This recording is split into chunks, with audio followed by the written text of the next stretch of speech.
Hey, Facebook family, and hey, IG family. We are here live. We are talking today about crafting high performance teams for tomorrow's success. So, for those of you who don't know, I'm Narissa Malloy. I am a business strategist and I work with women entrepreneurs and entities. And we work on maximizing the revenue and retention by focusing on three key things: their systems, support teams, and their structures in their business and how they operate. So today we're talking about high performing teams. Now listen, I'm hosting a workshop on May 23rd. May 23rd, 1 p.m. It's a 30-minute workshop, in and out, very detailed. However, lots of value, but I understand that we all are busy. I get it.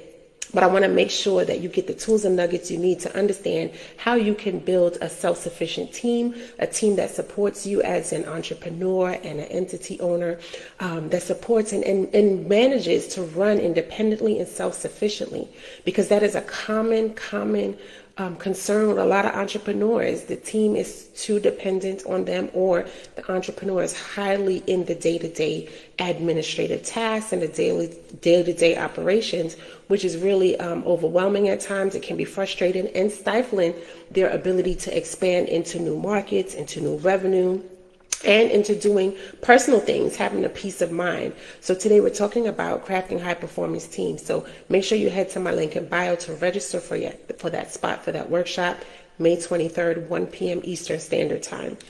But today we're talking about crafting high performance teams, and I'm going to dive into one key aspect of a high performance team. And the first thing is the foundation.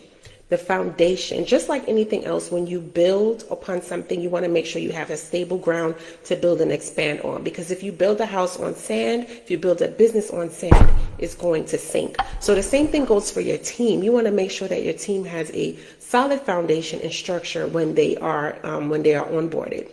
So in my past experience as a registered nurse and a director of multiple departments, Lord, for over 100 direct reports, the thing that stood out for me, the number one lesson that I learned, and I learned fast, was to build a solid team. And that means I had to look at all the employees that were there. I had to really have one-on-one meetings, identify who had the strengths that I can tap into to help them and leverage them to help move the entire departments forward. So I had to identify their key strengths, build on that, expand on that, encourage them to acknowledge their strengths, so now they can help me in leading towards the vision of our units. So this is the same thing that you have to do in business. And here's the thing. I had a great conversation yesterday with a woman that was kind of a little frustrated that she gave her team some directives and they didn't follow through. And she was highly upset. She had to have a come to Jesus meeting with them because she couldn't understand, if she gave the directives, she made sure it was laid out, why was it not executed? And that happens quite frequently in business as well. And it can be frustrating when when it's tied to revenue, it's tied to profits, it's tied to your reputation, your client delivery. Like, all of these things matter when you have a team. So that's why it's so important that you make sure that you have a solid onboarding for your team. That's the first thing. Think about this. When you start a new job, there is a process. You go through a period of orientation. You have to learn for example, I'm a nurse, so I'm going to use healthcare as a reference. You have to learn the units. You have to know where things are. You have to learn the chain of command, the mission, vision, values, like all of that, the orientation process.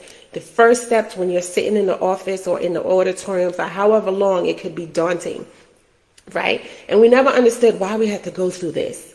But it's not until you step into your own business you realize a lot of the things that you had to endure as an employee, it's a blueprint for what you need to establish in your own business. So yes, you're going to have to make sure that when you onboard a new team member, that they are aware of your mission and vision and values, that they know the expectations, they know their roles and responsibilities, they know what they're being measured against as far as performance and their metrics. A lot of things have to be implemented in the beginning, especially if you're looking to bring people on that's going to grow with your business.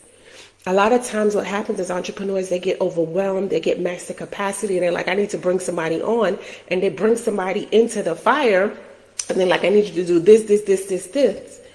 But one thing you know for sure, that you never forget a bad experience with onboarding and orientation.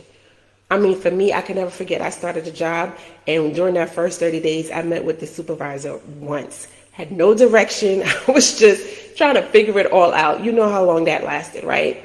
And that's another thing, especially in the healthcare space. A lot of nurses, they will talk about their onboarding. They will tell you, my orientation sucked. And you know this if you've been in a position, a new role, and you feel like you have not been provided with the tools. You have to be sending emails for access, like all these different things. The same thing applies in your business. So I want you to think about what you went through as an employee, starting a new job, the key things that were important to you, and think about implementing those things into your business when you bring on new staff. Right? And then for those of you who feel like, you've already reached the pinnacle of success in your business and you have not done it, listen, it's not too late. It's not too late for you to think about, what is the vision that I want for this team, and what are the things I need to implement to make it happen? Can it be regular meetings, weekly meetings? You'd be surprised how communication is faltered because it's not regular or it's not consistent. There's so many different things that can come into play when it comes to the foundation of your business, but you want to make sure that your team has proper onboarding expectations. And onboarding doesn't mean that they have to sit in a training for days and days. No, what I mean is, can they follow you around as the CEO to see what it is you do? Can they be assigned to someone else on the team that can show them the ropes before they actually implement? Have you had the conversation about the roles and responsibilities and what the expectations are? Have you started giving them small little projects to see how they can execute? Do you have some type of assessment to know, like there's so many assessments, I'm exploring one now, to know, like I love Clifton Strengths, but there's so many different assessments that you can use to determine the strengths of your employees so that you know where you can position them in your team.